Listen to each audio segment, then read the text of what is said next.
we get started. Today's session is on inspiration and success. And I'm speaking to you from London. We've had a good few days. The weather has cooperated, so we've been enjoying walking the streets of central London, all its parks. And when we see the buildings, we see an expression of achievement. Perhaps former glory, perhaps future achievement as well. We see development, we see construction. But it makes us ask the question, and that's what makes us philosophers. Define aspects of life that we've taken for granted. And today, how do we define success? What is it? So, opening it up to the group, what is success?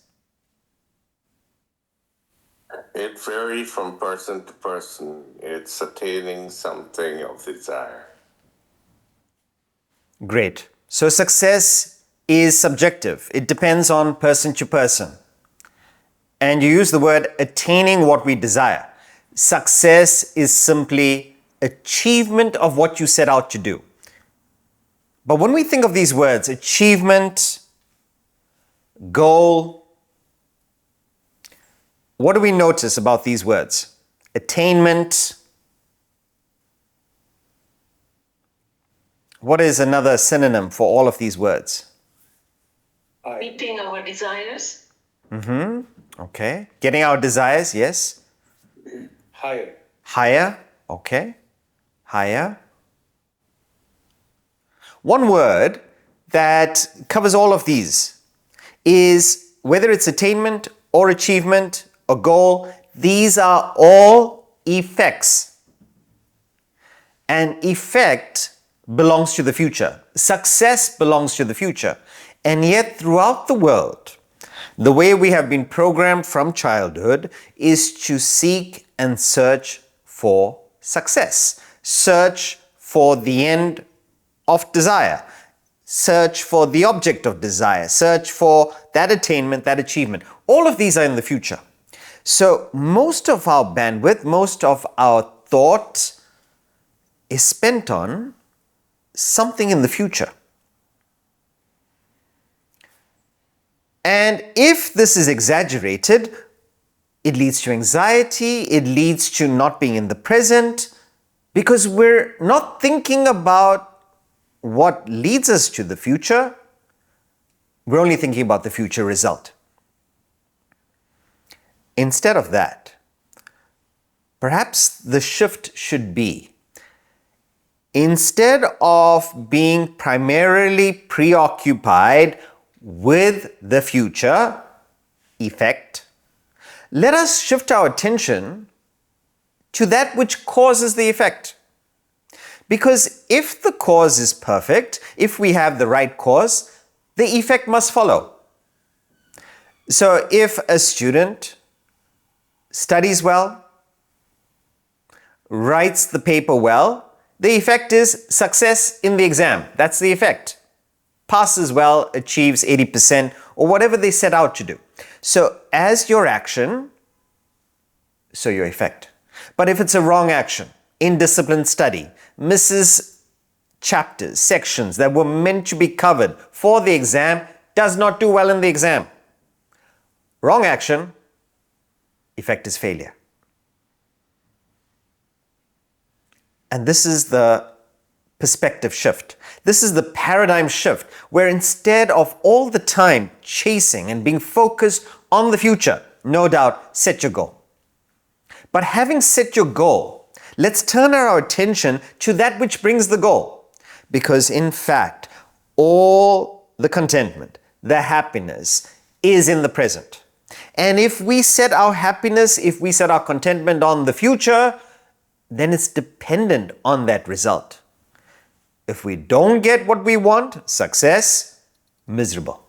If we do get what we want, no doubt, joyful for a while, but how temporary, how ephemeral is that?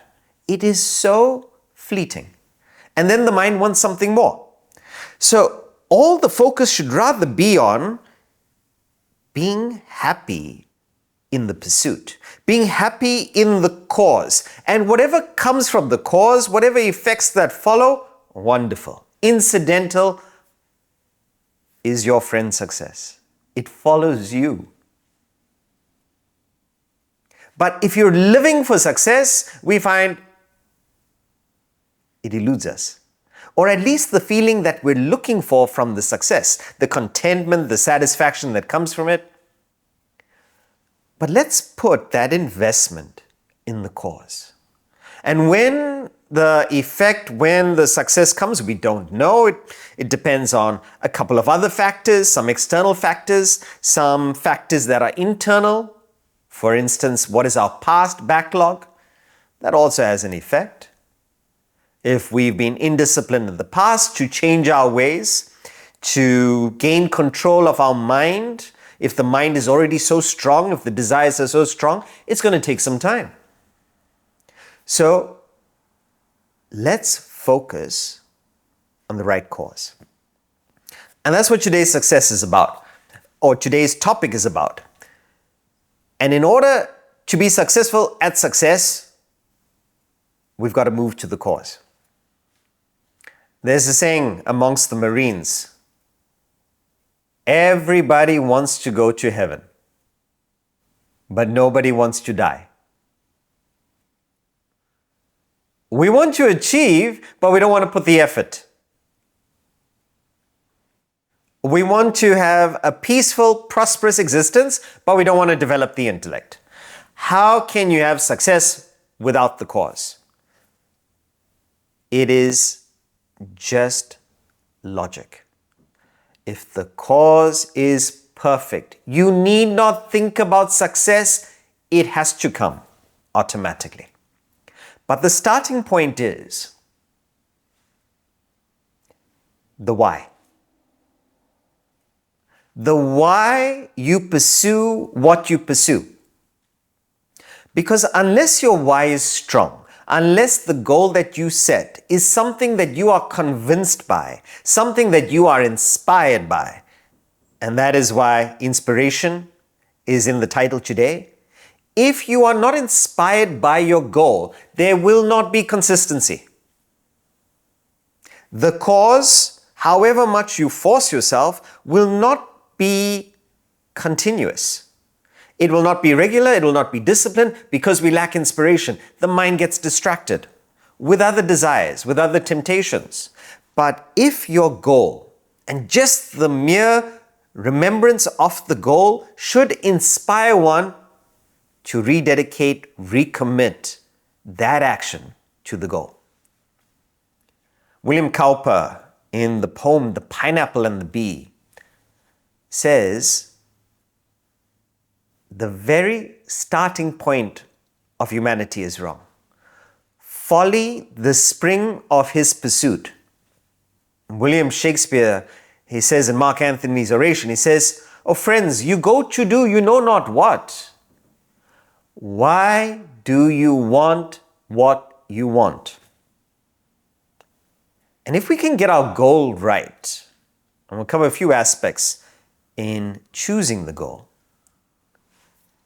we can find that in practicing the actions, the causes that lead to the goal, we'll be far more disciplined.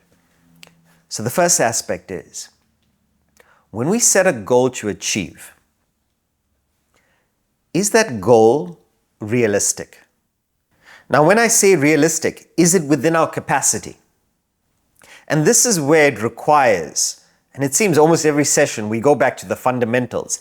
It requires knowing yourself, a self-assessment, and understanding what is your capacity at the moment. No doubt you can improve it, but it's not going to be an overnight phenomenal change. We've got to go steadily. And the way to go about it, we find this in sport, we find this in yoga, we find this in any activity. It should be a comfortable stretch. So in yoga, when you're in a pose, in an asana, you stretch and you hold the pose and then push a little bit. Don't push too much, you will pull the muscle. And that'll set you back. So don't go past your capacity. Whatever is your capacity, a comfortable stretch, a little bit beyond your capacity. If you are doing weightlifting, all right, so what can you lift? Now, in order to get stronger, you don't go straight away 15 kgs more. You will injure yourself. You go slightly more, depending on your capacity. So you try 1 kg, 2 kgs. Comfortable stretch. You get comfortable there, okay, again stretch. Now, if the goal is too high, we lose inspiration because it seems far, far away. Too far away. And sometimes in the classes we feel like that. When we talk about self-realization and we talk about a person of enlightenment, it inspires us, but some of you have told me, Sudhakar, not now, next lifetime. So, okay, let's work on something that we can conceive. Realistic goal. Being a better person, being a happier, lighter person, being more present, developing the intellect, self-development. Yes, that I can conceive. I can conceive a better version of myself. Great. Realistic, but a stretch. Because if the goal is too low, this is the other side of it. It's too easy. There's no effort. So we tend to procrastinate. We tend to feel we can pull off the effort that's required anytime that we want. We're not stretching ourselves. We're not improving our capacity. So the comfortable stretch. This is the first aspect. Now the second aspect of the goal, and this is where the inspiration comes in. It has to be bigger than yourself.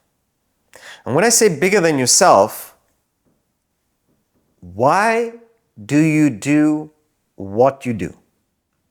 And if the action or the work by itself is not inspiring, you don't want the work. You want what you get from the work, but for who?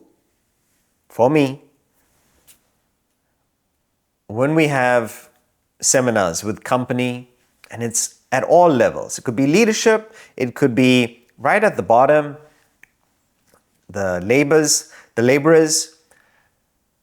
At all levels, if you ask anybody, why this company? Why do you do what you do? And 90% of them will say, to pay the bills, for the salary. But why this company? You could go to another company perhaps and get a similar salary. Why this company? Why this work? Why do you do what you do? And for most people, it's just to meet the monthly bills. And what are the monthly bills for? In order to do what I want to do.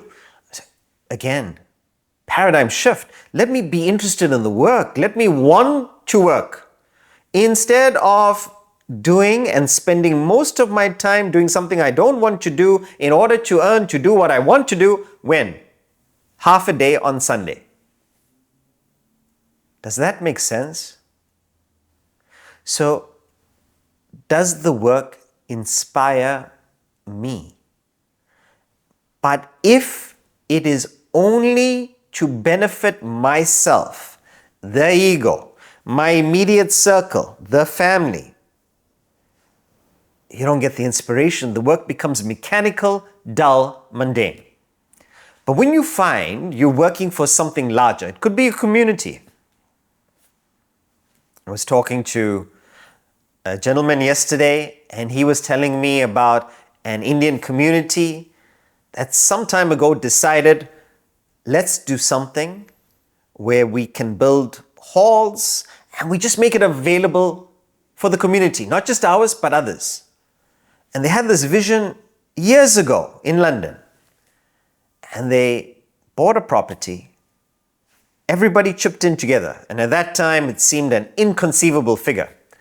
But they all chipped in and they bought 80 acres.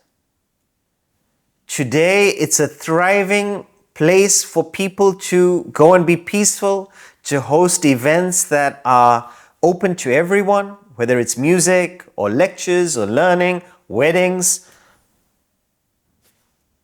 What a thought. But how does it benefit you? And you find all of them, then none of them are doing it full time. They're all doing it as an aspect of what they're already doing. So where is the time? They find the time.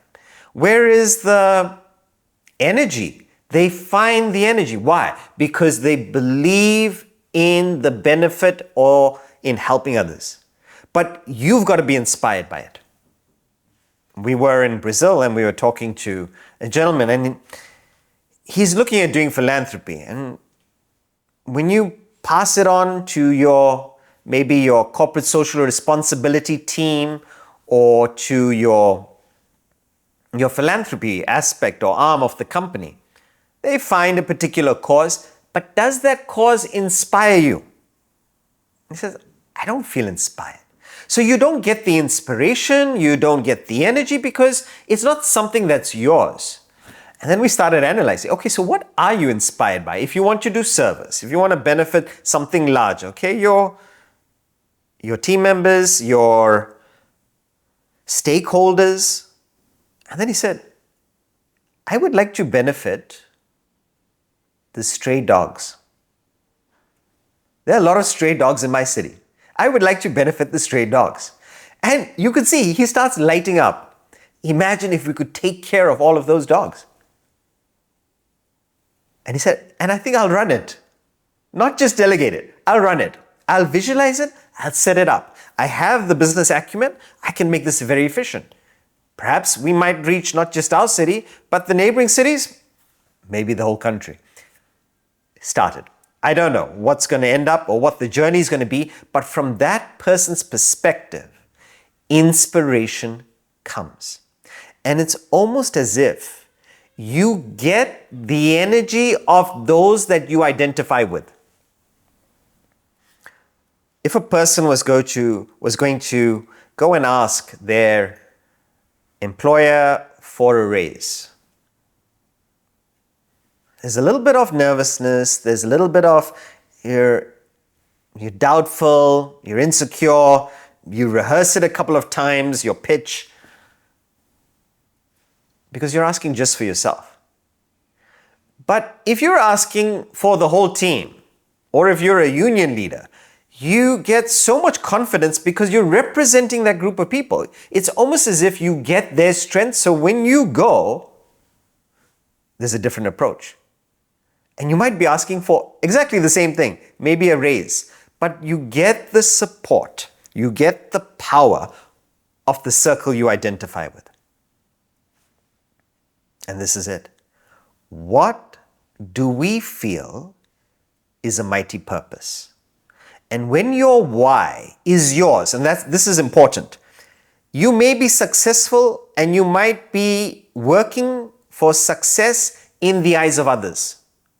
But you will not feel inspired by the success or the pursuit of success if it's not something you're convinced by.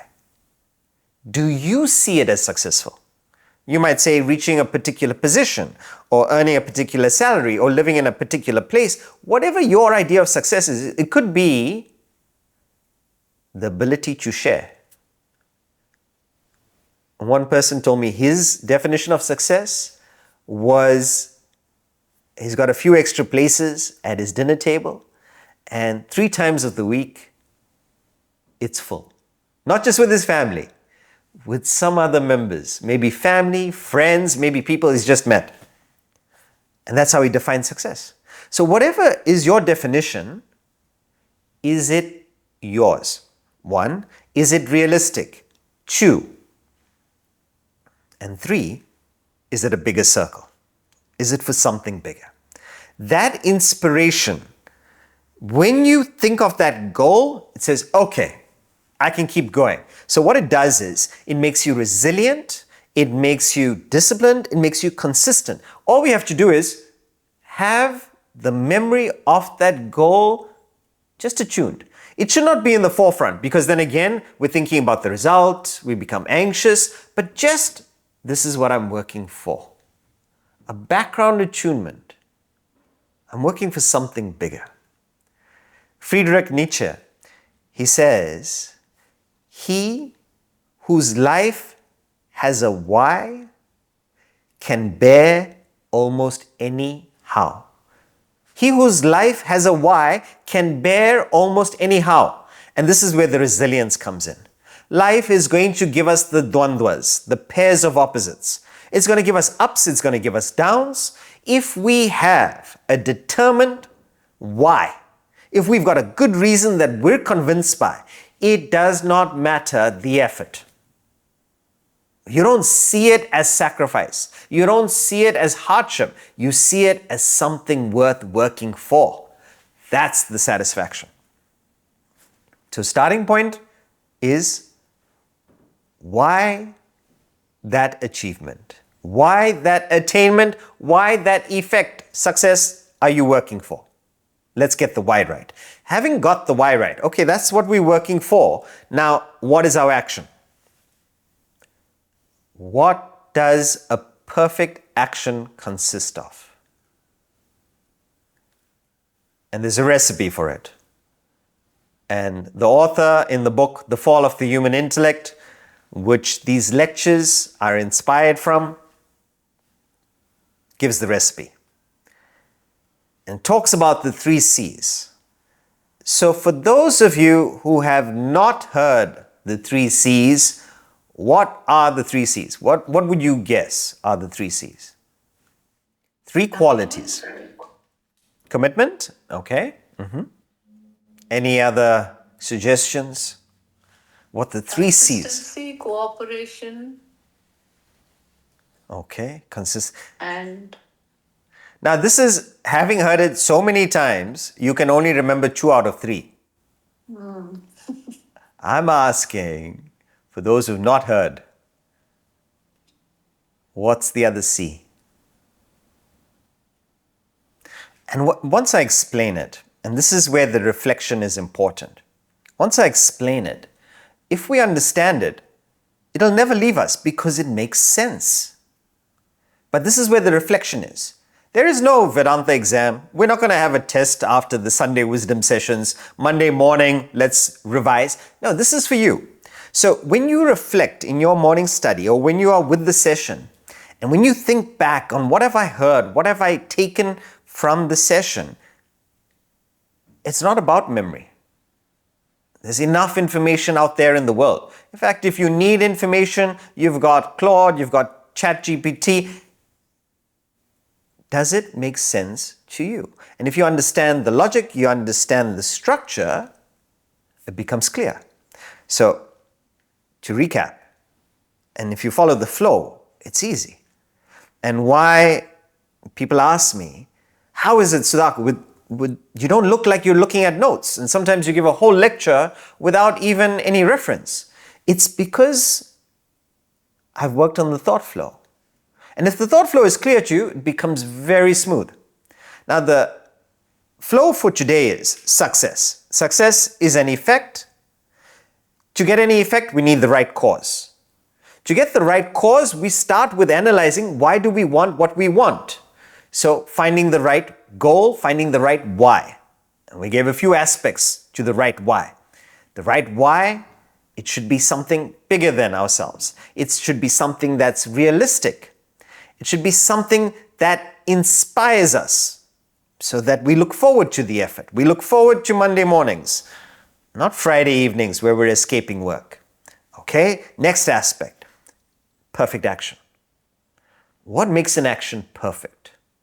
So we gave the example earlier of a student studying for exams, a person working on a particular project. What do they need? The 3 aspects are, first C is concentration. Concentration is responsible for the quality of your action. What is the quality that you put into the time, into the action that you're doing? So we may be acting, we might be at the office, but how much of you is there in the office. So you're there, you're in front of the screen, or you're at your particular work, but can you say it is quality work, quality action? The second part is, okay, you're doing quality work. The second C is consistency. The quality work that you do, you're only doing once a week. How will you achieve anything with once a week? It needs to be consistent throughout the day, throughout the week, and over time to see results, to see success. And the third part is, you might be working beautifully in a silo, but our work and our effort, no man is an island. No woman is an island. All of us are interconnected. Is there cooperation? So here are the 3 C's. 1, concentration. 2, consistency. 3, cooperation.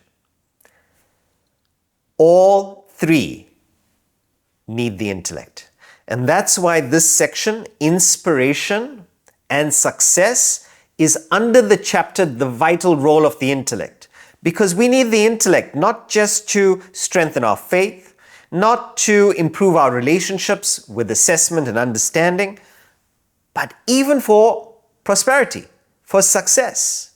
We need it to set our goal, to find out the right why. And then we need it for all 3 aspects. Let's go one by one. Concentration. What is concentration? single pointedness, Single pointedness. Okay. Listening and paying attention. Listening and paying attention. That's concentration, I guess, in this class. It's the intellect, it's the intellect keeping the mind at bay so that you basically just concentrate on that one aspect. Focus. Focus. On the present. Focus. So my teacher asked this in a business school. And he asked, what is concentration? So it was a packed auditorium of students, and right in the front was the dean. And the dean put up his hand. And the question was, what is concentration? The dean answers, focus. And Swamiji then asks, what is focus?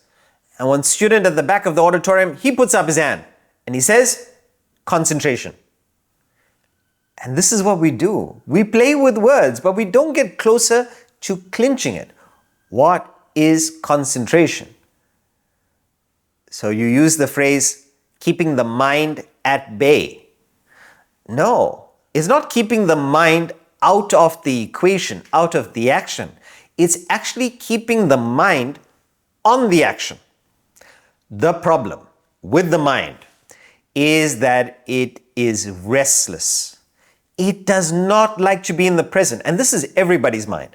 Your mind, my mind, the author's mind. The nature of the mind is to be restless. In the scriptures, it's called monkey mind. And the similarity is because the monkey can't sit still. It needs maximum space to move, to swing. Even in a space, it has to keep moving. Same thing with our mind. Our mind travels. Even now, you're seated, you're here in the session, but is your mind here? And to the extent your mind is here, to that extent you take the content.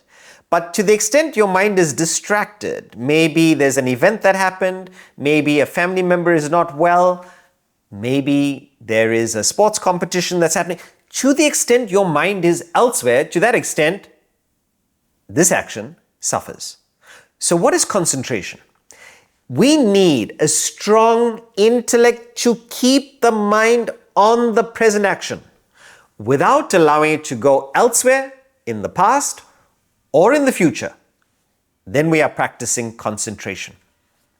So if you see this diagram, when your intellect holds the mind on the present and does not allow it to slip into the past or the future, you are practicing concentration. So when we do an action, if our mind goes to the future, will I pass the exam? Will I get the promotion? Will I achieve this quarter's projections?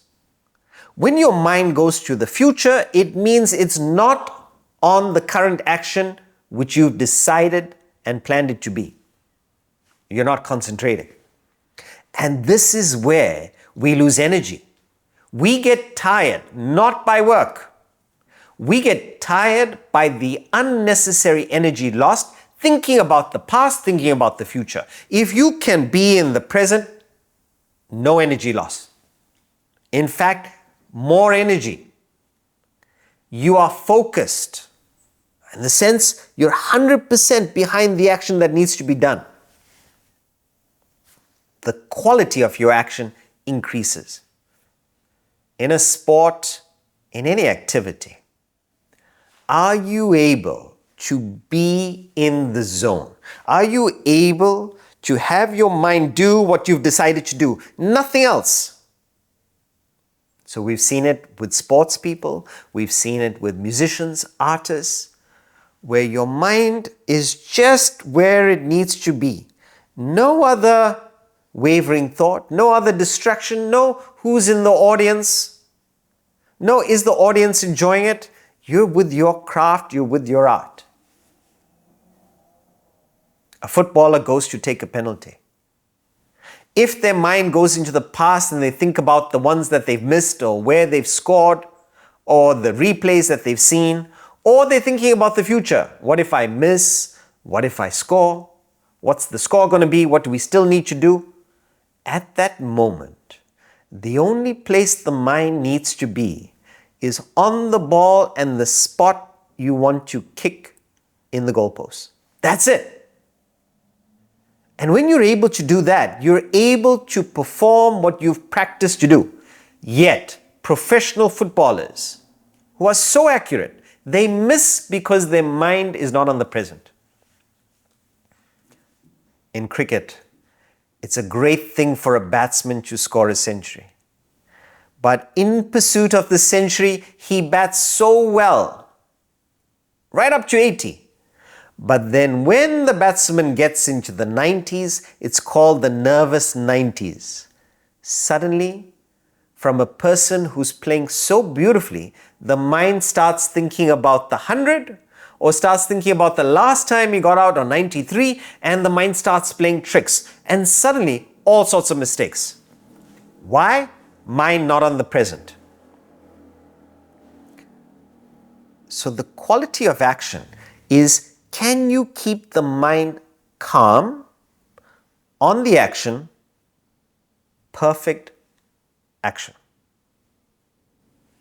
If your mind is agitated, if your mind is in the past and the future, wrong action.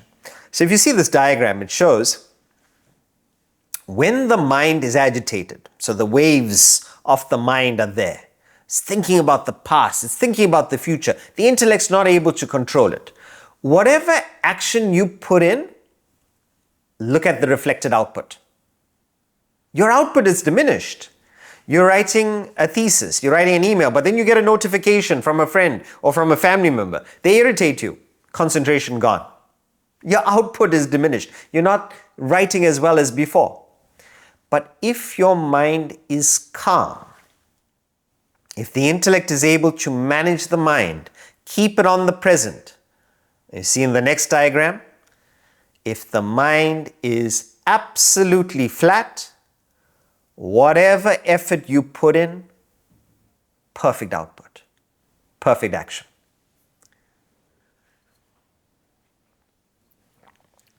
So let us strive to be in the present.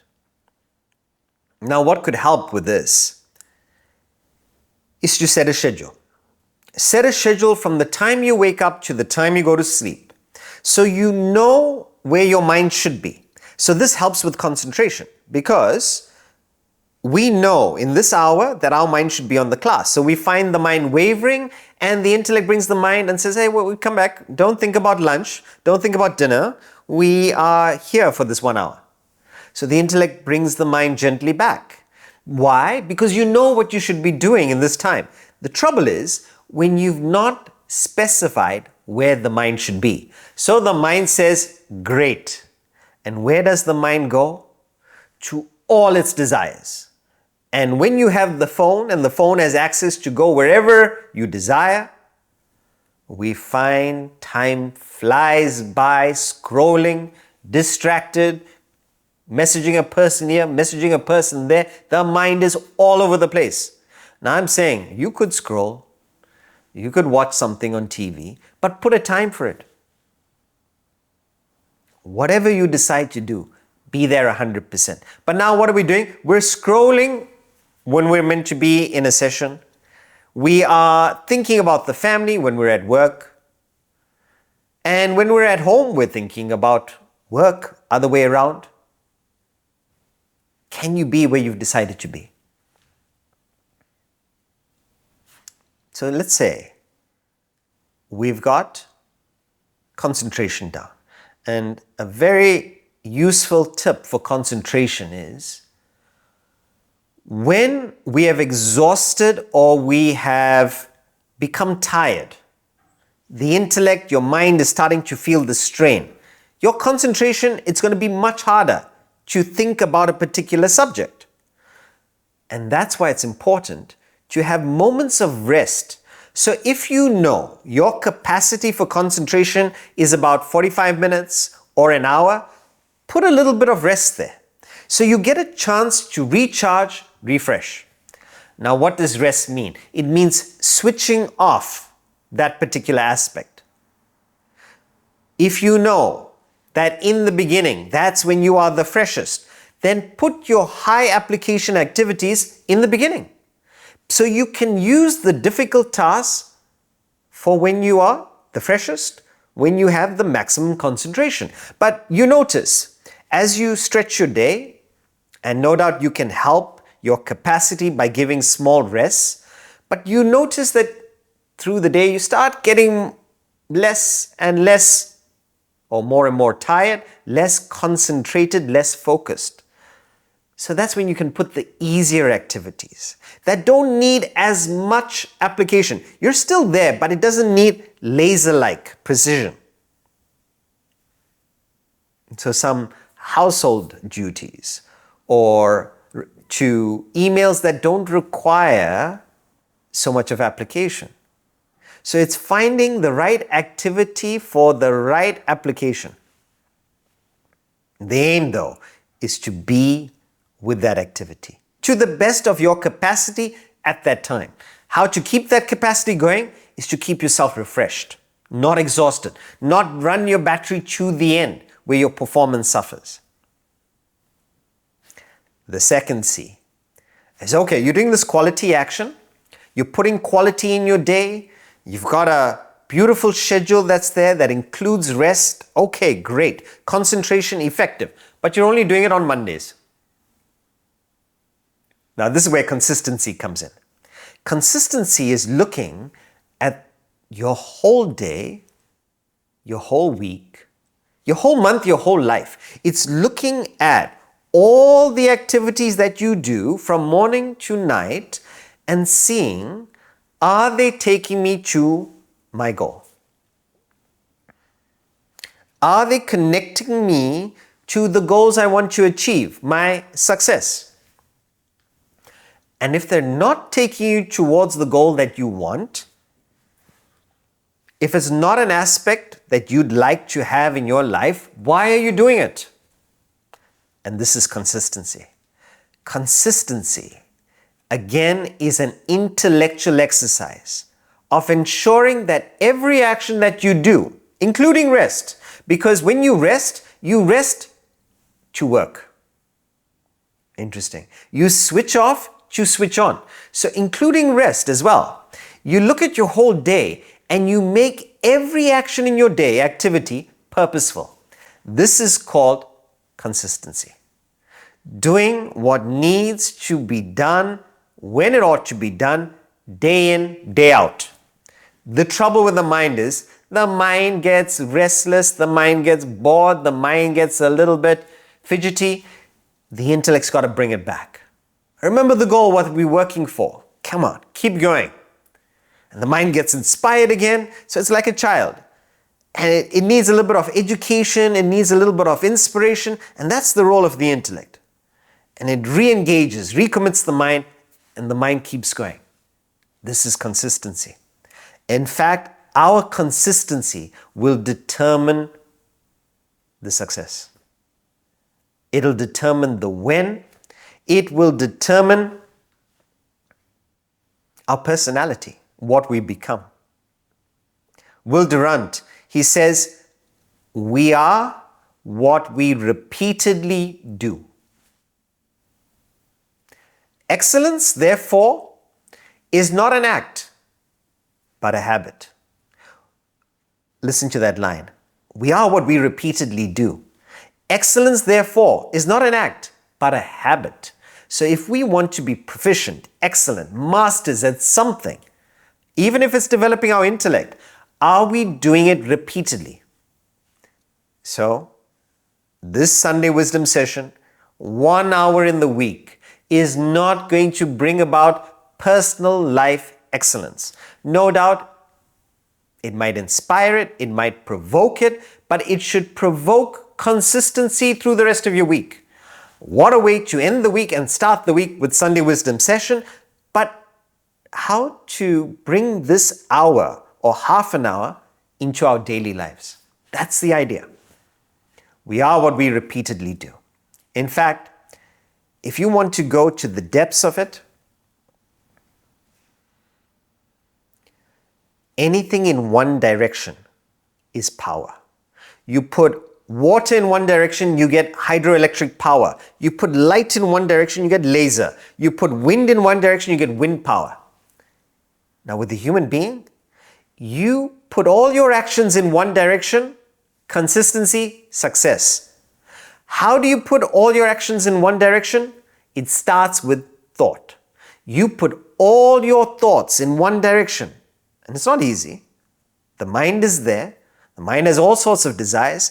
But the moment you start streamlining, aligning, you become a force of nature. You become excellent. Ralph Waldo Emerson, he says, it's all about cause and effect. And it's one thought at a time. He says, sow a thought, you reap an action. Sow an action, you reap a habit. Sow a habit, and you reap a character. Sow a character, and you reap a destiny. If you don't like where you are, the problem has been what your thoughts were. If you want to change your destiny, change and start with your thoughts. This is consistency. The last C is cooperation. Now, cooperation is understanding we cannot achieve anything alone. Even the phrase, when we say this is a self-made successful person, there's no such thing as self-made. There have been so many people that have contributed to your contribution that you are calling success. Every aspect, the food that has nourished you, the different aspects that has formed you, the people that have given you perspectives, that have changed the way you've thought.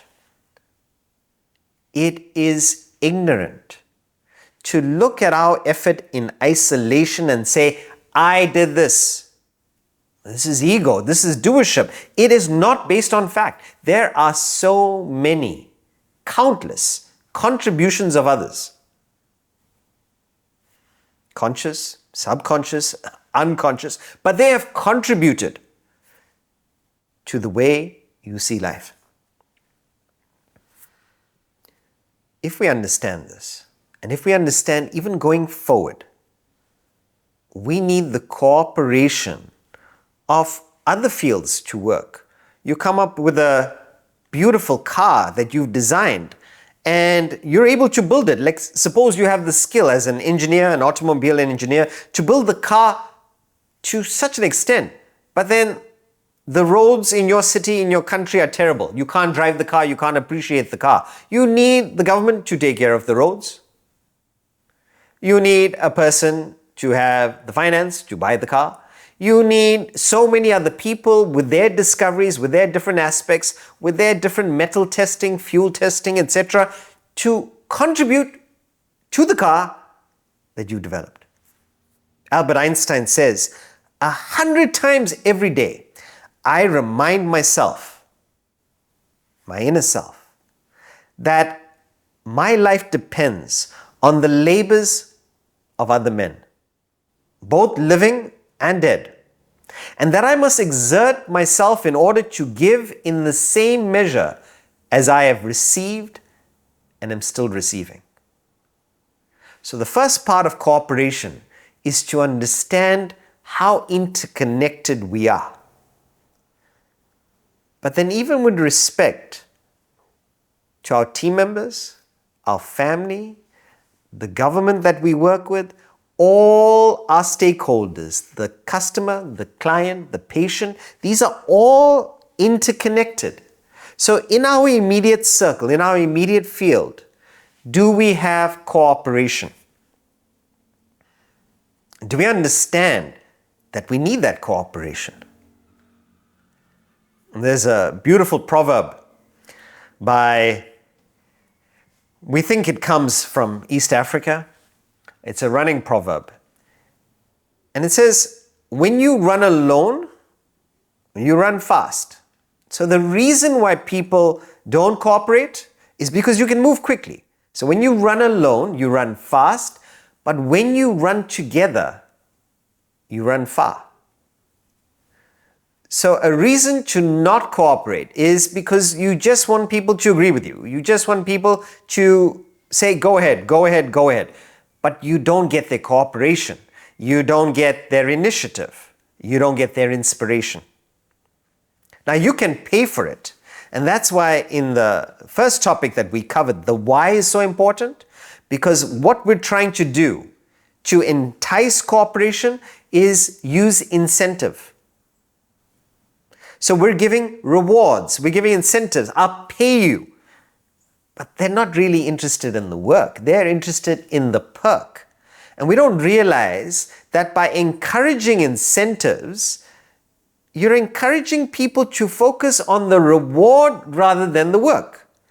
But if you get genuine cooperation, if you get people in your team, in your family, convinced about your why, about your purpose, about your goal, then you get their cooperation, you get their initiative. So whether the incentive is there or not, they will cooperate because they believe in it too. And I'm not saying that we should end incentives. Companies will probably close down if they try this. But we're missing the initiative.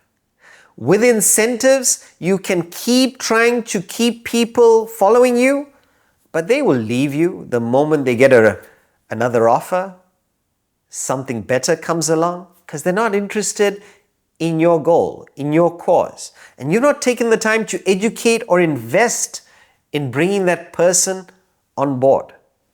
So the ability for the intellect to work with other minds and intellects and get them to cooperate, to explain your goal and take the time. No doubt it does take time, but there's longevity. But more importantly, there's initiative. With incentives, remember, it will always converge. People will get neutralized to the rewards and they'll stop working or they'll find other work that gives better rewards.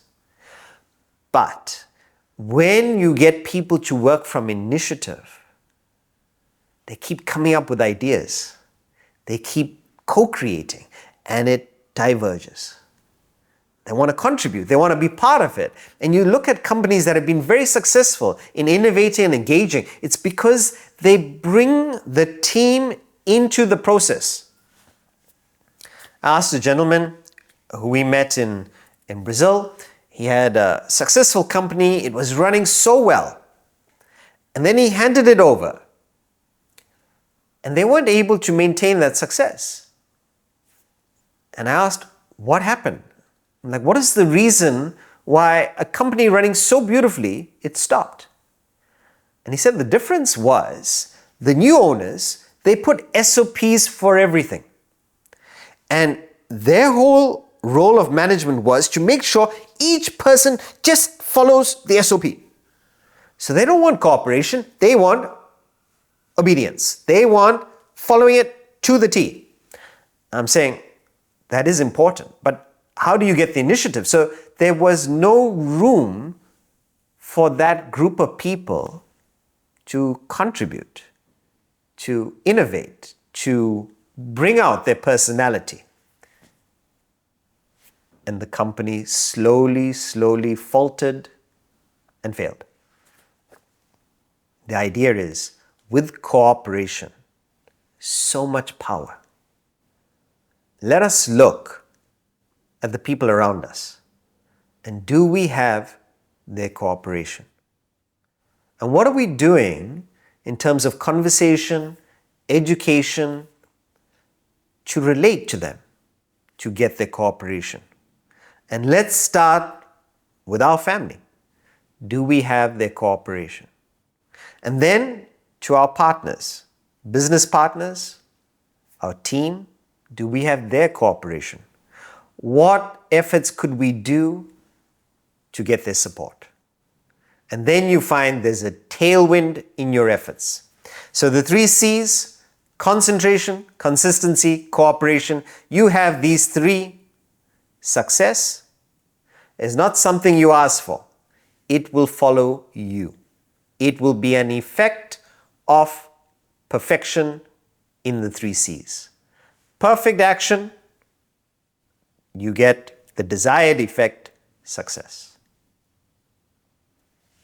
That's our topic for this week. Now we open it to Q&A. We have 3 submitted questions. The first question is it possible to work by initiative alone? Can you actually get rid of incentives? What about a paycheck? Is it possible to work on initiative alone? Yes. How can I say that so confidently? Because I'm living that. I'm doing that.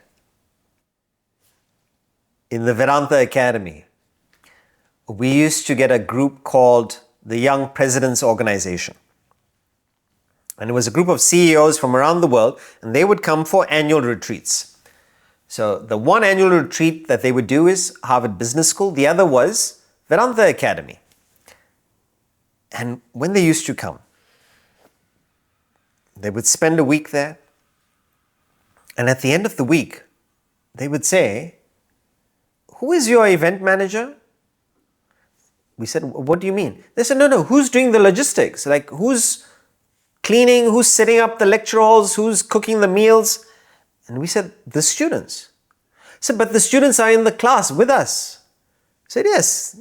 After the class, they move, they split up, and they take care of their respective departments. They were like, incredible. This is seamless. And this is what they took back. They used to give us a high rating every year, consistently high. And they said, if we could have 5% of the initiative that the Vedanta Academy students have, we would have a different company. But here's the thing. There was no congratulations afterwards to the students. There was no salary, definitely not. There was no acknowledgement. So why then would the students work so perfectly, so full of sincerity? It's because they believed in what they were doing. They were inspired by the study, and they felt what a wonderful way to share it with a visitor, with a guest who's coming for the first time or maybe the second time. How can we make their experience of this subject better? And because of that high inspiration, full initiative, didn't need anything external for the work. Now I'm saying this is an extreme. We live in a world where people are working for the incentives, they are working for the salary. Nothing wrong with the salary. It does not mean that when you have initiative, you should work for free. But the idea is, let the primary aim be initiative. Why work in this company? Let it be because you're inspired by that company. You're inspired by the work of the company. And yes, salary. Salary is there. But let not the salary be the only aim. We do need a salary to take care of our personal desires and needs. I'm saying even this work that we're doing, traveling around the world, sharing the subject, we understand that finance is an aspect that has to be considered. But let it not be primary, because then it changes it. You're not interested in the work, you're interested in the earning. Keep it at the initiative. Let that be foremost. And I'm saying for companies, from ourselves, but also those that join us, when we recruit, ask them, why us? Why this company? Salary is taken care of. You will have a salary. But why here? And if you want that right culture fit, are you clear about what you're working for to bring others to join your purpose, your goal, your company? So, can you work without incentives? Yes. Work without salary? Okay, we're being realistic. Salary should be there, but let's look for a place that we're inspired by. So the initiative comes in primarily, then the salary. So for those of you looking to drop incentives, wonderful, save costs. No, not yet. You've got to complement it with education to increase the initiative. Second question. One of the ways to have more initiative is to work for a higher ideal, something beyond our personal desires. But when we work for a larger cause, since it affects more people, could that create more anxiety? Yes, it could. So it could create more anxiety because you feel the weight of the responsibility. I'm responsible for so many more people. And that's why Vedanta teaches detachment. So we work for a higher goal, but we are not attached to the outcome. It has to go side by side. So working for a higher goal, it'll give you the inspiration. But what happens now? The mind slips into, you're getting more and more anxious. I've got all these people to feed. And then you've taken something that's beautiful, you've taken something that is inspiring, and you've made that into a monster. We've gotten involved in it. The mind's gotten attached to the result. And this is where the intellect's got to say, I can only do what is within my capacity. And it puts the emphasis, and that's what today has been about. Let me focus on getting the cause right. Am I putting in my best effort? There may be external factors, conditions that I have to adapt with and may have to adjust. Okay, what's the best that I can do with what I have right now? But if you get attached to the future, concentration gone, peace gone, anxiety overtakes our personality. So Vedanta teaches us, yes, work for a higher goal, but do not get attached to the result, to the achievement. Last question. When we achieve a goal, our mind will then immediately want something higher. Since this is never ending, will we always feel a lack of contentment?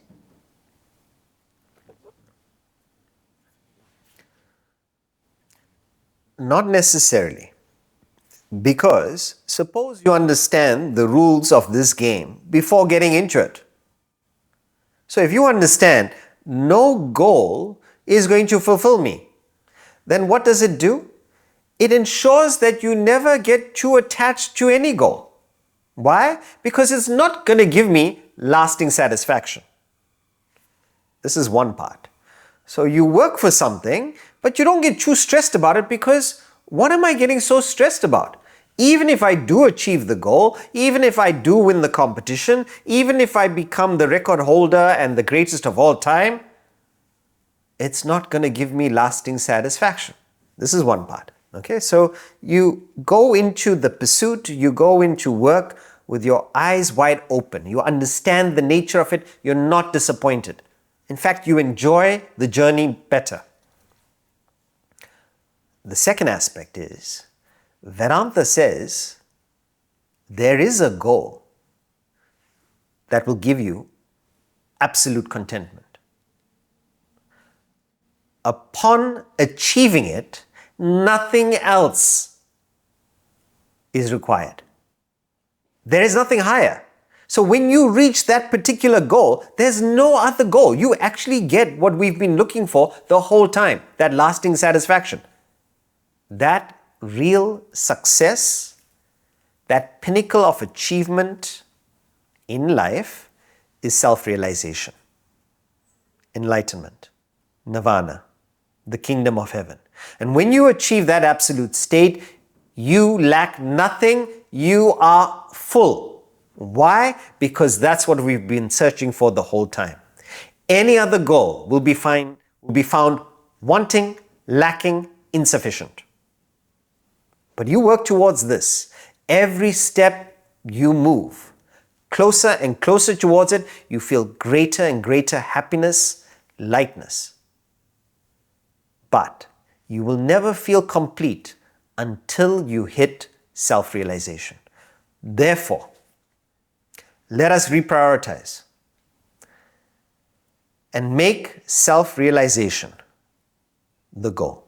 It already is the goal. We're just not conscious of it. We're just not aware of it. Fortunately, we have this subject.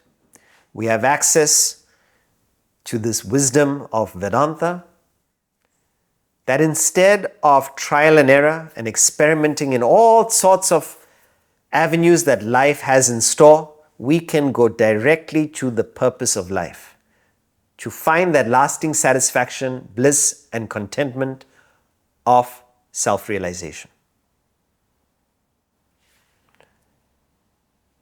Is that all the questions? Yes. Okay.